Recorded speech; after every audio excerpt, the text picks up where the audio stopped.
showing pressure. Here it comes. Mendoza has time. Goes end zone. Caught! Touchdown, Becker! Work with. So they're looking to throw. And Mendoza flips it. Easy pitch and catch. There's Omar Cooper Jr. Welcome to the Put On Waivers Media Group, home of the Put On Raiders podcast and the Student Body Right podcast. This is your place for the best breakdowns and the best insight for those who fight on and bleed silver and black. Now, here are your hosts, Dwayne Douglas and Ryan Holmes.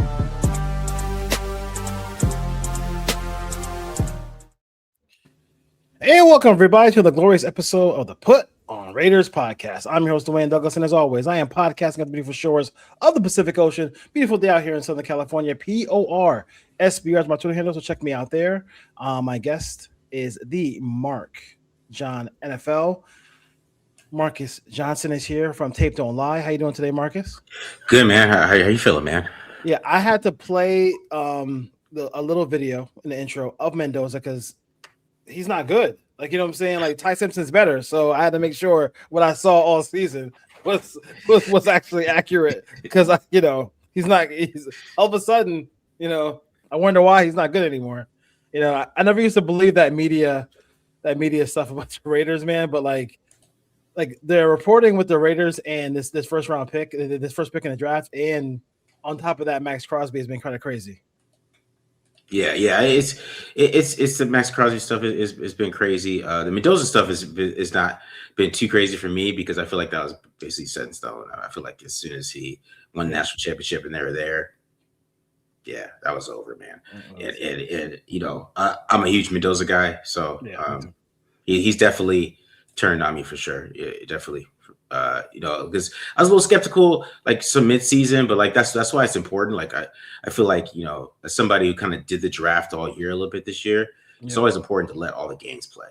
You know what I mean? Yes, yeah, it's true. And I do think that when we look back at it, and that he was able to find a way to beat Ohio State twice, and we see 3 or 4 years from now how those players on Ohio State play in the NFL, it's going to be like almost like when Dirk beat the Big Three in Miami. Like, I mean, they had some really great players on this Ohio State team. Like that was no easy feat to beat them twice in one season. You went to the combine, impressions of the combine, and some guys who let's just go right to picks in the second round. Like what are your thought process here for the Raiders here as far as maybe defensive line, offensive line, or where they go in the second round? When it comes to a defensive line, I think one place to really look at, I think it's kind of interesting with how they're looking at defense. Because I guess if you kind of look at the visits, right, you're going to be like, okay, where can I go with the visits, or where can I do the visits actually mean anything, right? But because with defensive line, they only really met with Lee Hunter that I could grasp on, right? I mean, a lot of the other guys, Texas Tech, right? They only met with him. And then when you asked some of the other guys, they weren't really meeting with a lot of the defensive linemen. So it was super interesting with that. I don't know, I didn't ask too many edges. I will say that this is before I really felt like the Crosby trade was going to happen, and because we'll probably talk about that a little bit too here in more in depth. But I just felt like that it was interesting that they only talked to Lee Hunter. But when you talk about they go to the 3-4, he might be their main target there, just for that position, and I think they're probably going to fill that.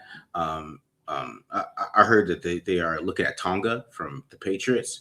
So that could be a guy that they bring in for the nose tackle position, kind of to fill that position in, and then try to fill in with Lee Hunter. But, Lee Hunter, his athletic profile isn't the greatest in the world. And, when it comes to higher draft picks, some of these teams, they really get really in particular with that. And, I think Spy Tech gets really in particular with that too. So we'll see what they do with that. And maybe he falls to 67, but I don't know if it's somebody they'll take at 36 at this point. But it's going to be interesting to see what they do, especially at edge. There could be some edges that they take at 36 as well. Some guys that I like. I hope they don't take Zion Young. I really hope they don't do that. But he just because he feels like a bigger Tyree Wilson.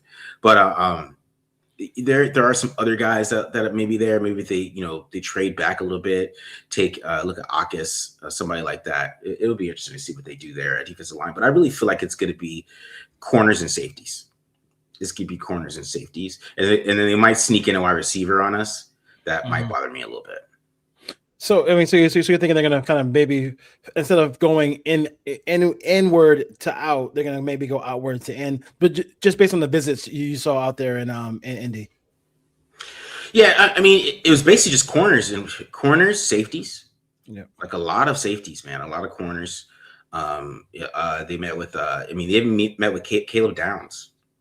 They had a meeting with Caleb Downs, and you're thinking but then that knee thing came out. I don't know how true that is, but maybe that's somebody that maybe they're thinking that maybe might fall or something. They trade up, or if they, collect some of these picks from Maxx Crosby, do they end up taking Caleb Downs? They were really looking at Caleb Downs. They looked at Genesis Smith, D'Angelo Pons. They looked at a guy named Marcus Allen from North Carolina. And they really did some deep diving there in the safeties. Like I just mentioned, Genesis Smith. They did a lot of work on the safeties, looking at there. So I think the DBs is something that they're really looking at in this draft, and I really hope they do that because it is a deep draft, especially a safety. I hope they get two of those guys. I hope they really focus on that and try to figure out who they like there. And if they got to trade back, and they feel like they have more comfortable, getting more picks and then taking safeties, I really feel like they have a good game plan there. You don't think I mean, like I try to have him when I do mock drafts. Emmanuel McNeil Warren, I try to have him drop into the second round, but he just ends up not doing it. I think do you think that's a possible? I mean, like I kind of think that somebody's gonna. I think somebody has. I know it's safety, and it's like safety is like the version of running back for the defense as far as when you draft. But is he a guy who's on maybe some teams' radars? You think? Yeah. See, the thing is with safeties, it's weird. Okay, because we had this conversation. I do this show called NFL Draft Fanatics on Sundays, and we had this conversation about where the safeties go. And when you look back at last year, big safeties that were in that draft were like Yuri, right, who ended up being a stud, and Malachi Starks. Malachi Starks went at 27, and then Yuri went at 35. And he had a crazy combine, like he was 4.3. He was jumping all over the place. And he was a really high level safety. He went at 35. So, McNeil Warren ran like a 4.55. He's kind of a bigger guy. I think there is a chance he could be there at 36 just because he is a safety. And I think that position is kind of devalued, because really a lot of people are really high on Caleb Downs. I mean, there's a lot of people's in the draft boards. Caleb Downs is a top 5 player, top 7 player. Is he going to go there? Is he going to go top 10 because of safety? I mean, that's why they're worried about Sonny Styles as well because of the value. But then he just, I doubt it after what he did. But like a guy like Caleb Downs or like Emmanuel McNeil Warren or even Dylan Thieneman, who had a great combine. Yeah, he's still a safety. Oregon, yeah. He's still a safety. There's a chance that he could fall there to 36. I remember like a couple of years, when they drafted Trayvon Moorhead, I mean, that was a big deal, right? We're like, oh, there's no way if they don't draft him I forget what the Raiders were picking that year. I think it was 17, maybe. That was the year they took Leatherwood, of course. Yeah, for sure. But but we were all thinking like Moorhead at 17, and the Raiders got him at like 42. Yep. And he's probably the best safety in the draft. So that kind of just shows where safeties go. Even Brian Branch went second round for the Lions. And, so there's a good chance that McNeil Warren or even Dylan Thieneman are there at 36 and the Raiders have a chance to pounce on him. Is looking at some of these corners, I just don't. I mean, I've seen a couple, some guys at 6 feet. Everybody loves, because of the championship run that Indiana went on, D'Angelo Pons, and he has and I think people get these cool names in their head, so they just kind of stay with these guys for a little bit. When you guys look at him, like is he? I mean, he's 5'9" though. Like I mean, he's 5'9" corner. I mean, is he definitely going to be a slot? Could he be like a Denzel Ward? Like Denzel Ward plays on the outside, and Denzel Ward plays all over the place. And Denzel Ward is a guy who I was a little bit wrong. I was wrong on because I didn't think that he was going to be that impactful at that size. What are your thoughts about some of these corners here? When it comes to Pons, what I'll say with Pons is that he is tiny. Okay, and a lot of people try to get past that a little bit. But when you all you got to really do to see how tiny he is watch Ohio State, the Ohio State game where he went up against Jeremiah Smith, and Jeremiah Smith was just tossing him around like a rag doll. You know what I mean? And so that kind of tells you that he has to play inside. Like, I mean, he's 5'9", right? I mean, he's not. I mean, I was looking at Denzel Ward. Denzel Ward is probably like 5'10", 5'11", right? So it's a little bit of a high, I would say a bigger player, but he is a really tiny player. You know, he doesn't have long arms. You know, he is a slot profile, right? Yeah. You profile him, he is a slot player. So when you look at him, I'm not 100% sure about that, about him playing outside. I think it would be like a Meek Robertson thing where he's playing well at one point, and then another point where just some guy who just manhandles him because he's just too small. And you know that's what I saw. You know, in pure, you know, people would be like, "Well, Jeremiah Smith, you know, he's a whatever top 5 projected player, whatever." But still, if he's playing outside, I mean, if the Raiders play like a AJ Brown type of guy, or even some of the guys they have in the division that are some bigger players, man, he's not gonna have the best, best time. Right, he's not gonna have a great time out there. So he's a great tackler. But some of the other quarters I really like, I really like Keith Abney from ASU. I mean, it's a little bit of a homer of me, but man, do I love his game. I think he's one of the better players in this draft when it comes to pure coverage. When it comes to pure coverage, press coverage, I think it's a guy. If they grab him at 36, he would come in and he would help this team right away because he can cover. I know that. He can draw. He can his great transitions. They call click and close. He closes on the football super quickly. Definitely a guy I'm a huge fan of at the cornerback position. Also, a couple more guys that I like this at the 36. Probably like Chris Johnson from San Diego State is another guy that I really like. You might find yourself getting Colton Hood from Tennessee. He's a good player. That he struggled a little bit at the Senior Bowl. He had some better days as it went along, but he was supposed to be the huge guy who shut everybody down at the Senior Bowl. It didn't really end up like that. But his film is pretty good. He's a pretty good player. So that could be a guy at 36 if they're looking at corner, but I know they're going to draft some corners and get some secondary players because cornerback and free agency is a little iffy, in my opinion. So we'll see what they do with that. Oh, yeah. So, I mean, obviously the Raiders can't fix everything in one season. But one off season here, but it'd be interesting to see what they do as far as building what they do on free agency and then come together with the draft here. You did say something about sneaking a wide receiver in here. It might get you upset. Is it because after maybe after the top 4 guys, you think it's a big drop off, or you feel like you just maybe just go get some veterans at this point? Like what your thought process there? Yeah, I think my issue with the wide receiver position is like if you get to the point where you get past the Concepcions and the Bostons and Omar Coopers, you're just playing with fire when you're taking it at 36. Like there's a couple guys at 36 that wouldn't bother me, like Concepcion or Cooper, because I feel like those guys might fall in between that. If somebody likes the bigger body David Boston more than that, or is David Boston, Denzel Boston was it David, but Denzel Boston, if he's there, that could be an option for them too, in my opinion. Nice but size. Big size guy. I think he separates more than people think. I think he gets a little bit more bend. Is a little stiff, but I mean, it's not going to be like something that's going to be bad. And we saw how T-Mac played this year with the Panthers. I mean, he was probably one of the best wide receivers in the draft, and he had the same problems to me that Denzel Boston had, which is kind of a little stiff. But when you're big like that, you catch the football really well, and you know how to use your size, you can make it happen. Like you can find different ways to separate, and you're open more than it actually looks sometimes. People love the separator guys. That's why you see like Omar Cooper and people jumping over him, because we love looking at separators when we're watching film. And I don't think it's always about like the most separation that you can get for me to draft you, right? So maybe like Boston or something like that at 36. But when you get deeper in the draft, I mean, there are some guys that I like. Depends on how they go with that route. I mean, I like Zachariah Branch is a pretty good player.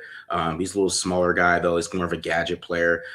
Just how Georgia used him. Maybe he can develop into a more wide receiver, but I feel like he's more of a gadget guy. You talk about your boy Jacoby Lane from USC.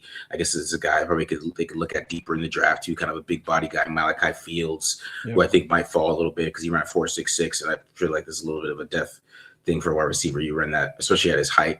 You're not going in the top 50 Let's say that you run 4.66, you're gonna be going 67. So that maybe a guy like that, or something like that. I really like Ted Hurst from Georgia State, big guy, big body guy who ran a 4.4, and he has great size, and that's the perfect guy to take a 67. If you're gonna take a wide receiver, that's what I would look at there. And then of course, a little bit plug, but I have my Caleb Douglas on my show, and I really like him too, and he met with the Raiders as well. So yeah, I heard the Raiders really liked him. So that's a guy that I kind of would like them. I mean, they probably could wait a little bit on him, but I think there'd be a big benefit with him because he's a really smart guy.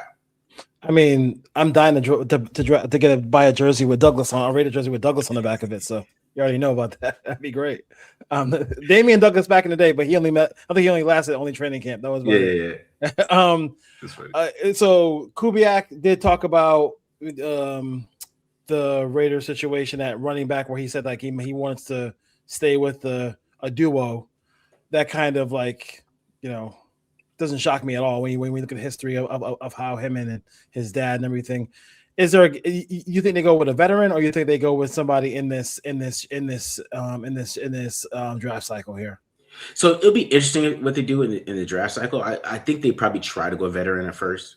I wonder who they bring in. Because they got to find somebody that complements Genty, right? Because Genty, he's going to catch the football, right? And he's a bruiser, right? That's what we kind of learned last year. I mean, will there be some long runs every once in a while? He could hit some home runs every once in a while.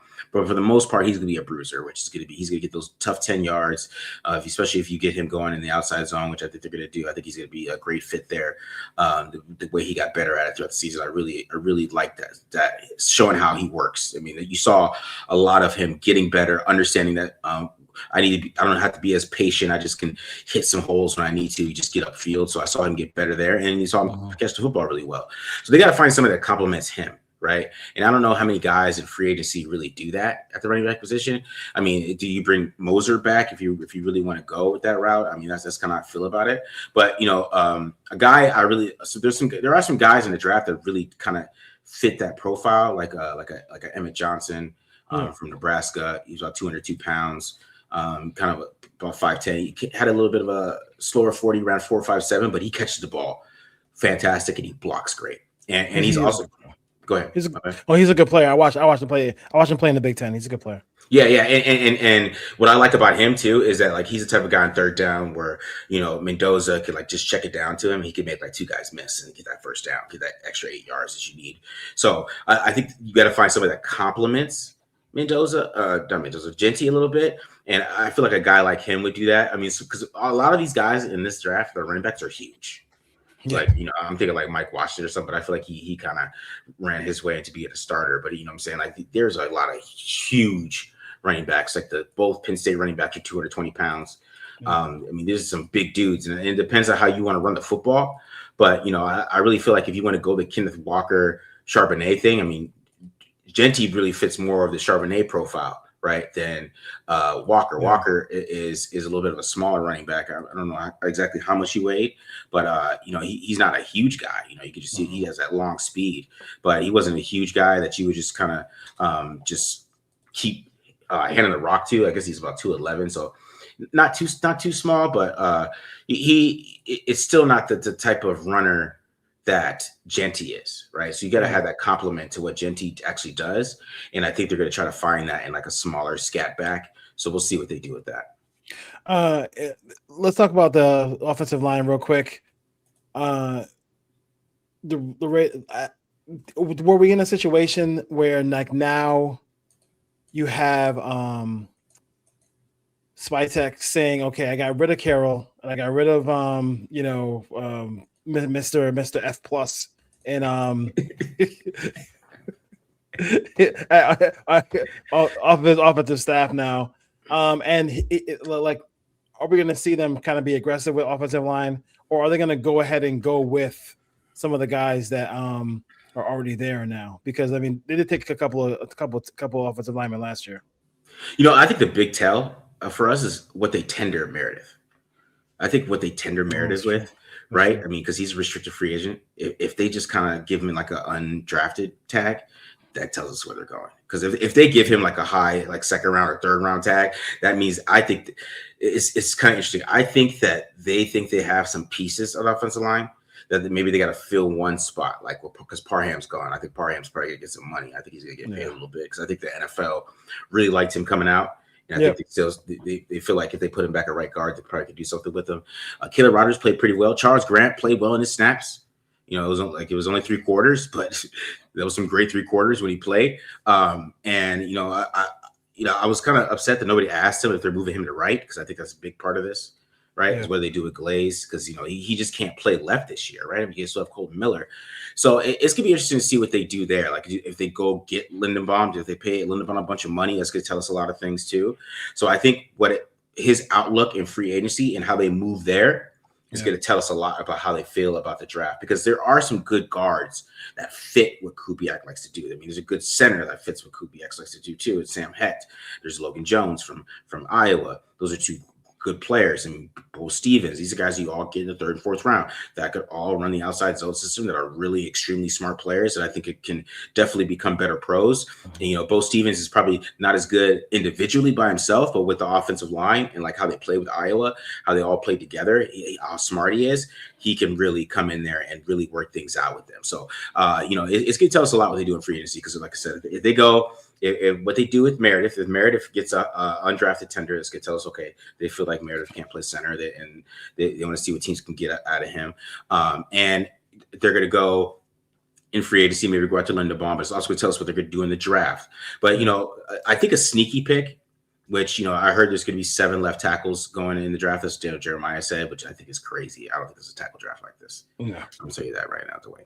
It's not. It should be, but that's a lot. Is it 7? 7. He said 7. I mean, don't get me wrong. It's an important position, but I'm just saying that's a lot. That's a lot. And in this draft, that's a lot. Yeah, and which looks good for the Raiders, because that means like defense players get dropped down. But, you know, I'm sneaky watching Max Hennichor, because he did have a great combine, but still, you know, he's had a great draft season. Like he went to Senior Bowl, he looked great at Senior Bowl, had a great combine. You know, Daniel Jeremiah has him as a top 50 player now. I think a top 30 player, to be honest.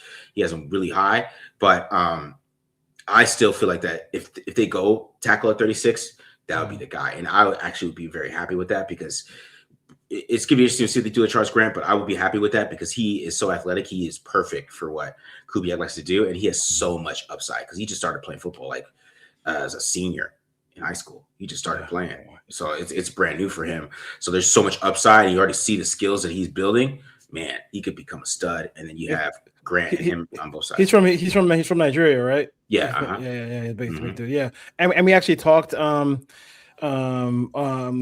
know, college offensive lineman without talking about Dunker, which is like, you know, which the NFL Network couldn't do because of his hair. It's just unbelievable. But my only trepidation about, like, I would say for anybody who looking at Big Ten offensive linemen, I didn't know this was a thing until USC moved from the Pac-12 and went to the Big Ten, is that they do not call holding in that conference. I'm just letting you know. You know how many times Iowa got flagged for a holding penalty this year? Probably wasn't a lot. 1. Wow. You really think as much as they run the football, they didn't hold on one? But I mean, they do not call holding in that conference. So I just really I'll say this: when you see USC play them late in the season at the Coliseum, and that was only 1. The announcer said they only got called for 1 offensive holding the whole entire season. The way Bo Stevens blocks and the way he throws people around and does a lot of the moves that he does, he's gonna get called holding way more than he thinks. Yeah, no question about it. So we got through it. We got through a good 24 minutes. 98 is in the building. Let's go, Maxx Crosby. All right. So it seems like it's a war of words between, you know, Max and the Raiders through the media. Like everybody's trying to play cool, whatever. But we all know that, like, all these reporters, you couldn't get all these reporters in a room to agree about anything. Much less now everybody wants the Maxx Crosby thing. My favorite line is like Albert Breer is like, rap sheet. He says the Raiders owe it to Max to trade him. Like, you know what I mean? Like, that is like The Raiders drafted him, changed his life, $100 million of career earnings, but like whatever, supporting him through sobriety, all that stuff like that. Like, stop it. With all that, I think this is a career-defining moment for the general manager because you have to stand your ground and make sure you get at least two first-round picks. Like, there's no way people trying to say that the Raiders shouldn't get 2 first-round picks. That's madness. Like if you want Maxx Crosby, you have to give up 2 first-round picks. Yeah, because somebody hit me up today and they told me about the Cowboys deal, and the Cowboys really lowballed them. They really, I guess they offered them like a first and Osa, the D tackle. That's a lowball, bro. You want to talk about play? Like, dude, the Bears one was killing me. So the Bears wanted, so you wanted the Raiders to trade with the Bears for 2 players you're gonna cut anyway. Like, you're literally gonna cut. You're gonna cut Edmonds anyway. You would have, if you didn't find a suitor for DJ Moore. Yeah. Like, you were gonna cut him anyway. So what are we sitting there talking about? It's people they want him on their team. But they're like, oh, I don't want to. That 27 draft is going to be really good. I'm like, bro, no. I mean, it doesn't work. I wish they could have got involved with the Rams. Mm-hmm. You know, obviously, you know, it would screw the Niners over. But the Rams, it would make you get a first round pick. You get 2 first, you get 2 first, and then you end up, you know, he could really play for a Super Bowl if he really. I mean, that team is ready to go. I mean, they're going all in. Again, fuck those picks. You know what I'm saying? Yeah. That team. So, what do you give me Byron Young with it if you want to do that? I mean, hey, listen, it would be a nice concession. But you know, I'll say this about Maxx. You know what really pissed me off about Maxx this week is when he sent Mike Silver after us. That bothered me. Oh my God, that's dirty, bro. You went with the Mike Silver route because the only person that talked about the Guerrero thing besides that Mike Silver article was Albert Breer. I remember Albert Breer kind of touched on that. How Guerrero, which, you know, Breer would probably definitely know that. That's definitely legit, right? He knows that Patriots. He knows that whole in and out of that, all those Patriots guys, right? He knows those stories from he does good reporting for the Patriots. Like, he's an awesome Patriots guy. Like, he wants the Patriots. He knows it. He knows it cold. He knows it cold. No question. Yeah, exactly. So you know, it's him and his agent are trying to push it to the Raiders. But I think Spytek is holding. They want to keep Crosby, right? And you know, that's what I don't know if this deal is going to go down. And you know, I kind of said that at the beginning of this offseason that you know, that I think going to the combine and going into the free agency, you're going to hear a lot of buzz about it. But I think Spytek is going to have this amount that he wants. He's not going to budge, and then they're going to have to play kumbaya. They have to do a kumbaya. They're going to have to hug it out. And say that we always loved each other. Max gonna, you know, at OTAs, be like, I always want to be here. I don't know what was that. You know, he's gonna have to, you know, butter us up a you bit and act like he didn't do that. You know, I don't know what that was talking about. I didn't say anything. You know, did you hear it come out of my mouth?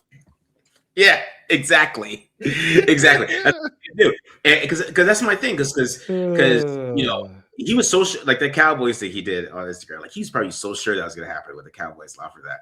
But like when I heard that, I'm like, bro, like that's not going to happen. So, you know, maybe some team will freak out and do it, give it to first and do it. Much power to them. You know, I hope it's the Rams, because I hope it's the Rams don't care about picks. If the Rams want to offer us 2 first and they would give us 13, man, there's Caleb Downs right there, right? That's why they met with Caleb Downs. There's Caleb Downs. That's just in case. Yeah. Mendoza, Downs, another guy, 36. You know what I'm saying? We're cooking. Or if Ruben Bain they do the short arm thing with Ruben Bain. You know what I'm saying? Like, it's all those things when you have that pick at 13, because then they can move up from 13 because they got a bunch of 4th round picks. There's a whole bunch of stuff they could do if you got that pick, right? So it all depends on what happens with that. But I think from that article that Silver wrote, it felt like a desperation. Like, they're begging the Raiders, you guys are a terrible franchise. Why are you doing this to Max? Like, basically, like, exactly. Like, why are you holding him hostage? Basically, type of thing.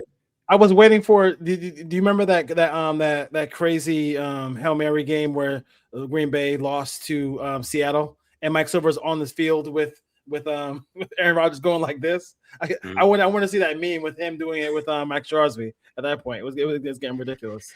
But yeah, it's stupid. It's hilarious. It's hilarious. Every single day is a Max story. It's like conversation about Maxx Crosby, which is crazy. A couple free. Give me a free agent that you want and a free agent that's under the radar that you want in this cycle. I would say, of course, I really like Tyler. Linderbaum is easy, right? I really like him. It's tough though, because Chicago and the Chargers looking for a center, and they got so it's tough. It's tough. It is going to be tough and see what he wants, man. Yeah, but he's just the perfect fit for what they want to do. He's a perfect fit. To be honest, like there's some edges, right? I mean, like Adolfo Away, who he's a good player. It depends on what they do at cornerback position. Of course, there's Devin Lloyd.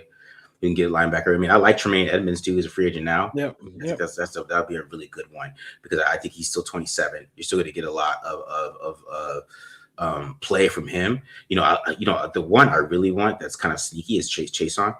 Oh man, I think if they bring Chase on back, I think they should give him the bag a little bit. I mean, he's kind of showed that he's developed. Rob Leonard got the best out of him already.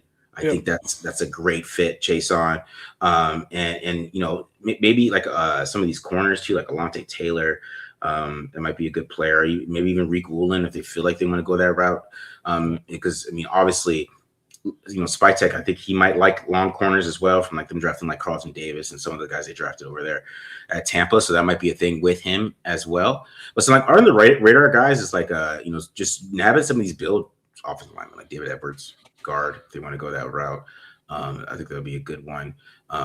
It's just some of these other guys like safeties, it's just not like that, the sexiest position. I mean, you're gonna go Kobe Bryant, maybe. I mean, maybe he comes in. I'd rather than go like a Kevin Byard, right? That type of older player who's gonna come in and just kind of solidify it. So when you draft some of these other safeties, you have somebody that can teach them, and then they become a better player, right? And then I heard Cordell Flott is going to get a lot of money, but he is a pretty good corner. He is, but I did hear he's going to get a lot of money as well. I just hope they don't like go get Alec Pierce, because I watched this film this week and I was like, he's like Jack Best but faster. So he's Raider fans I think Raider fans want to play Madden with him.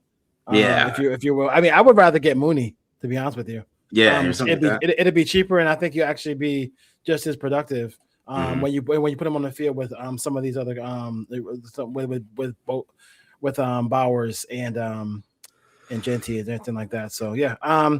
Any last word on like your thoughts about Mendoza? Because I think obviously he's the guy, he's the pick, and I don't think anything's going to change that. But is there something that he can work on going forward, and one thing that maybe he surprised you with?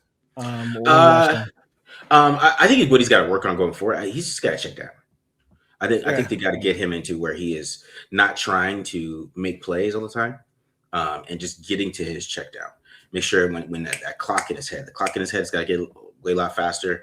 I think that's an issue, and then because he could take a lot of sacks, and that could lead to negative plays. And a lot of people are talking about his negative play rate or whatever. That's good. It doesn't translate, whatever. But that's the most coachable thing in the world. Like, bro, check it down. Throw the ball at Genty, right? And just if 2.5 seconds, you got look for Genty, bro. Something's not there. You can't see, especially as a rookie. You get confused. Throw it Genty, man. Just throw it Genty. And let Genty get it. I mean, if you have that small YPA earlier in the season, I think it's going to get bigger and bigger and bigger as we get more into the season. I think that's what he's got to do. I think it's one of his main issues. The read things. I think you can get over that, because I think at Cal he did a lot better job at that, going through his reads a little bit. But that was his main issue. But what I like about him the most is his intangibles. Are off the charts, man. I mean, I you know what I'm saying? Like, hearing him talk at the combine, a lot of people didn't post like post all the Raider stuff, but like some of the questions when he would get it, and like especially it was like a football question about leadership, man, his face changed. You know what I mean? Like it was the intensity in his eyes changed a little bit, man. He is, I tell a lot of people that I feel like he's just a psycho football player, bro. He's a psycho guy who loves football. He takes it serious. He knows the details. He's very self-aware.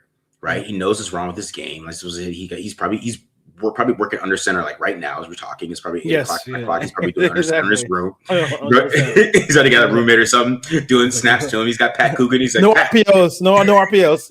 He's like, Pat, what are you doing? What are you doing tonight? You want to do some other center reps? Let's go. You know what I mean? Like he's that type of guy, and that's what's going to galvanize the team. I think him and his athleticism, his size, and everything is what you want in an NFL quarterback. And I think, we're going to see a lot more of him running this year too. I think since, him picking up things, you're going to see him run for more yards. And I think it's going to make Raiders fans even more excited seeing a guy run around, run for first downs a little bit. I just hope he doesn't end up trying to get hurt or anything like that. Yeah.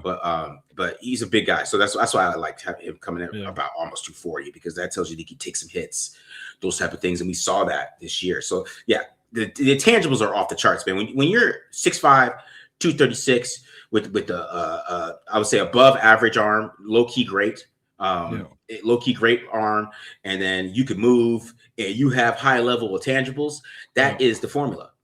No question. Yeah, he can play. He can play. I mean, he can play. He can play. I'm really excited about. I'm really excited for that. I mean, we're a little bit more than a month away, but yeah, it should be fun. Should be fun. Yeah, especially with Kubiak too, man. But yeah, I mean, I didn't get the Kubiak, but we didn't have time. Anyway, we'll be here all night. All right, Raider Nation, take care. Marcus, we can find Marcus on everywhere. You got the show on Sunday. You got the show with Matt. You got the Friday night show. You got the you got the Raider Nation Radio. You still doing that? Yeah, Raider Nation Radio. Everyone's doing that too. So you're doing that too. So he's all over the place. So check him out. All right, folks, take care.